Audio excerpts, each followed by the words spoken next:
ಸಾವಿನ ಕೂಪವಾಗಿದೆ ಮಂಡ್ಯದ ವಿಸಿ ನಾಲೆ. ಸಾಲು ಸಾಲು ದುರಂತಗಳು ನಡೀತಾನೆ ಇದಾವೆ. ಅದನ್ನ ಮಾಧ್ಯಮದಲ್ಲೂ ಕೂಡ ತೋರಿಸ್ತೀವಿ. ಆದ್ರೂ ಕೂಡ ನಿರ್ಲಕ್ಷ್ಯ ಮಾತ್ರ ಎದ್ದು ಕಾಣಿಸ್ತಾ ಇದೆ. ಯಾಕೆ ಇಷ್ಟೊಂದು ದೊಡ್ಡ ನಿರ್ಲಕ್ಷ್ಯನ ಏನೋ ಗೊತ್ತಿಲ್ಲ. ಆ ಸಂದರ್ಭದಲ್ಲಿ ಅಪಘಾತವಾದಾಗ ಇಲ್ಲ ಇಲ್ಲಿ ಸರಿ ಮಾಡೋಣ ವ್ಯವಸ್ಥೆಯನ್ನ ಅಂತ ಹೇಳ್ತಾರೆ ಅಷ್ಟೇ. ಆ ಕ್ಷಣದ ಕಣ್ಣೊರೆಸುವಂತ ತಂತ್ರ. ಅದಾದ್ಮೇಲೆ ಸರಿಯಾಯ್ತ ಪರಿಸ್ಥಿತಿ ಇಲ್ಲ. ವಿಸಿ ನಾಲೆಗೆ ಇನ್ನೂ ನಿರ್ಮಿಸಿಲ್ಲ ತಡೆಗೋಡೆಯನ್ನ. ಅವ್ವೇರಹಳ್ಳಿ, ಚಂದಗಾಲು, ಯರಹಳ್ಳಿಯಲ್ಲಿ ಡೇಂಜರ್ ಪ್ರಯಾಣವನ್ನ ಮಾಡುವಂತ ಪರಿಸ್ಥಿತಿ ಇದೆ. ಶ್ರೀರಂಗಪಟ್ಟಣ, ಮೇಲುಕೋಟೆ ತಾಲೂಕಿನ ಗಡಿ ಗ್ರಾಮಗಳು. ಎರಡೂ ಕ್ಷೇತ್ರದ ಶಾಸಕರಿಗೆ ಗ್ರಾಮಗಳ ಅಭಿವೃದ್ಧಿಯ ಚಿಂತನೆ ಇಲ್ಲ. ಎರಡೂ ಕ್ಷೇತ್ರದ ಶಾಸಕರಿಗೆ, ಶ್ರೀರಂಗಪಟ್ಟಣದ ಶಾಸಕರು, ಮೇಲುಕೋಟೆ ಶಾಸಕರು ಇಬ್ಬರಿಗೂ ಕೂಡ ಚಿಂತೆ ಇಲ್ಲ. ಏನಾಗಬೇಕಾಗಿದೆ ಬಿಡಿ, ನಾವೇನೋ ಆರಾಮಾಗಿ ಓಡಾಡ್ತೀವಲ್ಲ ಅಂತ. ಅವರು ಹದಗೆಟ್ಟ ರಸ್ತೆಯಲ್ಲೇ ನಿತ್ಯ ಜನರು ಸಂಚಾರವನ್ನು ಮಾಡ್ತಾ ಇದ್ದಾರೆ. ಕಿರಿದಾದ ರಸ್ತೆ ಪಕ್ಕದಲ್ಲೇ ತಡೆಗೋಡೆ ಇಲ್ಲದ ನಾಲೆ. ಸ್ವಲ್ಪ ಯಾಮಾರಿದ್ರು ಕೂಡ ವಿಸಿ ನಾಲೆಯ ಪಾಲಾಗ್ತಾರೆ ಜನ ಅಲ್ಲಿ. ಅಂತ ಪರಿಸ್ಥಿತಿ ಇದೆ. ಒಂದ ಎರಡ ಅಲ್ಲಿ ಆಗಿರುವಂಥದ್ದು ದುರಂತಗಳು ಬೇಜಾನಾಗಿದ್ದಾವೆ. ಇನ್ನ ಪಾಂಡವಪುರದ ಶಾಸಕರಾಗಿರುವಂಥ ದರ್ಶನ್ ಪುಟ್ಟಣ್ಣಯ್ಯ ಅವರು ಪಕ್ಷೇತರವಾಗಿ ಗೆದ್ದಿದ್ದಾರೆ. ಕಾಂಗ್ರೆಸ್ ಜೊತೆ ಗುರ್ಸ್ಕೊಂಡಿದ್ದಾರೆ. ಒಂದು ರೋಡ್ ಮಾಡ್ಲಿಕ್ಕೆ ಆಗೋದಿಲ್ವಾ ಅಂತ ಯಾವಾಗ ನೋಡಿದ್ರು ಫಾರಿನಲ್ಲಿ ಇರ್ತಾರೆ ಅನ್ನುವಂಥ ಆರೋಪವನ್ನ ಆ ಕ್ಷೇತ್ರದ ಜನ ಮಾಡ್ತಾರೆ. ಇನ್ನ ರಮೇಶ್ ಬಂಡಿ ಸಿದ್ದೇಗೌಡರು ಶ್ರೀರಂಗಪಟ್ಟಣದ ಶಾಸಕರು, ಕಾಂಗ್ರೆಸ್ನ ಶಾಸಕರು. ಏನು ಬಂದಿದೆ ನಿಮಗೆಲ್ಲ ರೋಡ್ ಮಾಡಿಸ್ಲಿಕ್ಕೆ ಅಂತ? ನಿಮ್ಮ ಸರ್ಕಾರ ಇದೆ, ನಿಮ್ಮ ಸರ್ಕಾರ ಹೇಳಿದ್ರೆ ಮಾತು ಕೇಳಲ್ವಾ ನಿಮ್ಮನ್ನ? ಅದರಲ್ಲಿ ಇದ್ದಿದ್ದು 7 ಕ್ಷೇತ್ರಗಳಲ್ಲಿ ಮಂಡ್ಯದಲ್ಲಿ ಒಂದೇ ಒಂದು ಕ್ಷೇತ್ರ ಬಿಟ್ಟು ಇದ್ಬದ್ದು ಎಲ್ಲ ಕ್ಷೇತ್ರದಲ್ಲೂ ಕಾಂಗ್ರೆಸ್ನವ್ರನ್ನೇ ಗೆಲ್ಸಿದ್ದಾರೆ. ಪಕ್ಷೇತರನ್ನ ಕೂಡ ಸೇರಿಸ್ಕೊಂಡು. ಅಂದರೆ ಕಾಂಗ್ರೆಸ್ ಸಪೋರ್ಟ್ ಕೊಟ್ಟಿರುವಂಥದ್ದು ಅವರಿಗೆ. ಅಲ್ಲಿ ಕ್ಯಾಂಡಿಡೇಟೇ ಹಾಕ್ಲಿಲ್ಲ, ಇವ್ರಿಗೆ ಸಪೋರ್ಟ್ ಕೊಟ್ಬಿಟ್ಟು ಗೆಲ್ಸಿರುವಂಥದ್ದು ದರ್ಶನ್ ಪುಟ್ಟಣ್ಣ ಅವರನ್ನ.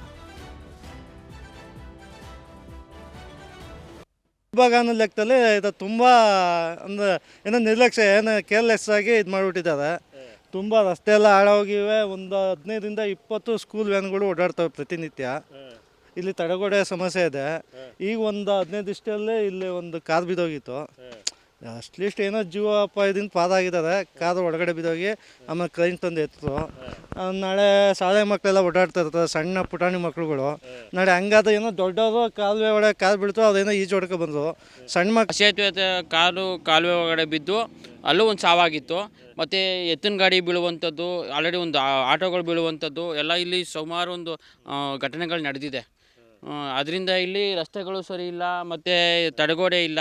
ಇಲ್ಲಿ ಸಾವಿರಾರು ಜನ ತಿರುಗಾಡೋ ದಾರಿ ಆದ್ದರಿಂದ ಇಲ್ಲಿ ಒಂದು ಸುರಕ್ಷಿತವಾಗಿ ರಸ್ತೆ ಮಾಡಿಕೊಡ್ಬೇಕು ಮತ್ತು ತಡೆಗೋಡೆ ನಿರ್ಮಿಸಿಕೊಡ್ಬೇಕು ಅಂತ ನಮ್ಮ ಒತ್ತಾಯ. 2 ಕ್ಷೇತ್ರದವರು ಕೂಡ ಶಾಸಕರು ತಲೆಕೆಡಿಸ್ಕೊಂತಲ್ಲ. ಇದೆಲ್ಲದ್ರ ಬಗ್ಗೆನೂ ಕೂಡ ಇನ್ನಷ್ಟು ಮಾಹಿತಿಯನ್ನು ಕೊಡ್ತಾ ಹೋಗ್ತಾರೆ ನಮ್ಮ ಮಂಡ್ಯದ ಪ್ರತಿನಿಧಿ ಸುನಿಲ್ ಗೌಡ ನಮ್ಮ ಜೊತೆ ನೇರ ಸಂಪರ್ಕದಲ್ಲಿ ಜಾಯ್ನ್ ಆಗಿದ್ದಾರೆ. ಸುನಿಲ್, ಯಾವಾಗ ಈ ವ್ಯವಸ್ಥೆ ಎಲ್ಲ ಸರಿಯಾಗೋದು ಅಂತ? ಎಷ್ಟು ಸಲ ತೋರಿಸಿದ್ವಿ ಅಲ್ಲಿ ಅಪಘಾತದ ವಲಯ ಅದು, ಅಲ್ಲಿ ರೋಡ್ ಸರಿಯಾಗಬೇಕು, ತಡೆಗೋಡೆಗಳು ಬರಬೇಕು ಅನ್ನುವಂಥ ನಿಟ್ಟಿನಲ್ಲಿ ಅಲ್ಲಿ ಶಾಸಕರಿಗೆ ಯಾಕೆ ಕಾಣಿಸ್ತಾ ಇಲ್ಲ ಅಂತ?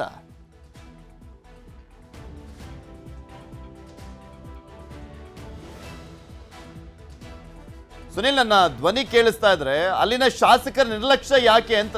ಅವ್ರದೇ ಸರ್ಕಾರ ಇದೆ, ಈಗಲೇ ಸರಿ ಮಾಡ್ದಲ್ಲಿ ಇನ್ಯಾವಾಗ ಸರಿ ಮಾಡ್ತಾರಂತೆ?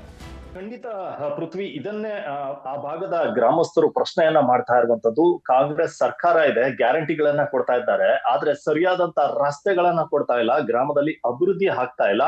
ಇದ್ರ ಜೊತೆಗೆ 2 ಕ್ಷೇತ್ರಗಳ ಗಡಿ ಭಾಗದಲ್ಲಿರುವಂತ ಗ್ರಾಮಗಳು, ಈ ಗ್ರಾಮಗಳಿಗೆ ಯಾವುದೇ ಮೂಲಭೂತ ಸೌಕರ್ಯ ಇಲ್ಲ.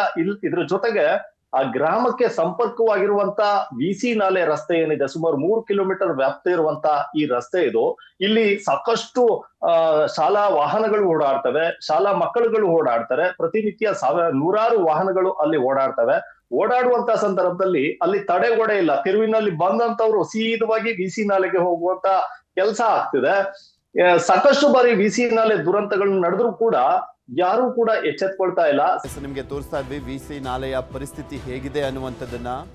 ಇಬ್ಬರು ಶಾಸಕರ ಗಡಿ ವ್ಯಾಪ್ತಿಗೆ ಸೇರುವಂತಹ ಒಂದು ರೋಡ್ಗಳು, ಅದು ತಡೆಗೋಡೆ ಇಲ್ಲ, ರಸ್ತೆಗಳು ಕೂಡ ಸರಿ ಇಲ್ಲ.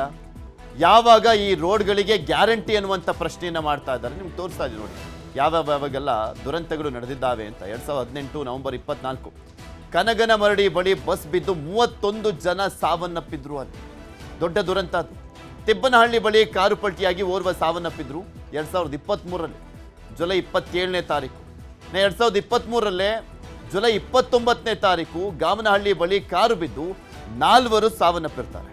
ಇನ್ನು ಅದರ ನೆಕ್ಸ್ಟ್ ಒಂದು 3-4 ತಿಂಗಳಾದ್ಮೇಲೆ ನವೆಂಬರ್ 8ನೇ ತಾರೀಕು ಬನಘಟ್ಟ ಬಳಿ ಕಾರು ಬಿದ್ದು 5 ಸಾವನ್ನಪ್ಪಿರ್ತಾರೆ. ಅವ್ವೇರಹಳ್ಳಿಯಲ್ಲಿ ಕಾರು ಬಿದ್ದು ಓರ್ವ ಸಾವನ್ನಪ್ಪಿದ್ದಾರೆ. 2024ರ ಮಾರ್ಚ್ 12ನೇ ತಾರೀಕು ವಿಸಿ ನಾಲೆಯ ಸರಣಿ ದುರಂತಗಳು ಇವು. 2024 ಆಗಸ್ಟ್ 5ರಂದು ಕಾಳಿನಹಳ್ಳಿ ಬಳಿ ಟ್ರ್ಯಾಕ್ಟರ್ ಪಲ್ಟಿಯಾಗಿ ಓರ್ವ ಸಾವನ್ನಪ್ಪಿದ್ದಾರೆ. ಇನ್ನು 2025 ಈ ವರ್ಷ ಫೆಬ್ರವರಿ 3ನೇ ತಾರೀಕು ಮಾಚಹಳ್ಳಿ ಬಳಿ ಕಾರು ಪಲ್ಟಿಯಾಗಿ 3 ಸಾವನ್ನಪ್ಪಿದ್ರು. ದುರಂತಗಳ ಮೇಲೆ ದುರಂತಗಳು ನಡೀತಾ ಇದ್ದಾವೆ. ಆದರೆ ಇವ್ರ ಮನೆಯವರೆಲ್ಲ ಸೇಫ್ ಆಗಿದಾರಲ್ಲ, ಜನಪ್ರತಿನಿಧಿಗಳ ಮನೆಯವರೆಲ್ಲ ಸೇಫ್ ಆಗಿದಾರಲ್ಲ, ಅದಕ್ಕೆ ಜನರಲ್ವ ಸಾಯೋರು. ನಮ್ಗೆ ಓಟ್ ಹಾಕಿ ಆಗ್ಬಿಟ್ಟಿದೆಯಲ್ಲ, ಸತ್ರೆ ಸಾಯ್ಲಿ ಅನ್ನುವಂಥ ಮನಸ್ಥಿತಿ ಅಲ್ಲಿನ ರಮೇಶ್ ಬಂಡಿ ಸಿದ್ದೇಗೌಡರಿಗೆ, ಹಾಗೆ ದರ್ಶನ್ ಪುಟ್ಟಣ್ಣಯ್ಯ ಅವರಿಗೆ. ಸುದ್ದಿ ಬಿತ್ತರ ಆದ್ಮೇಲಾದ್ರೂ ಅಟ್ಲೀಸ್ಟ್ ನಿಮ್ಮ ಸರ್ಕಾರ ಇರುವಂಥ ಸಂದರ್ಭದಲ್ಲಿ ಸ್ಪಂದಿಸುವಂಥ ಕೆಲಸ ಮಾಡಿ.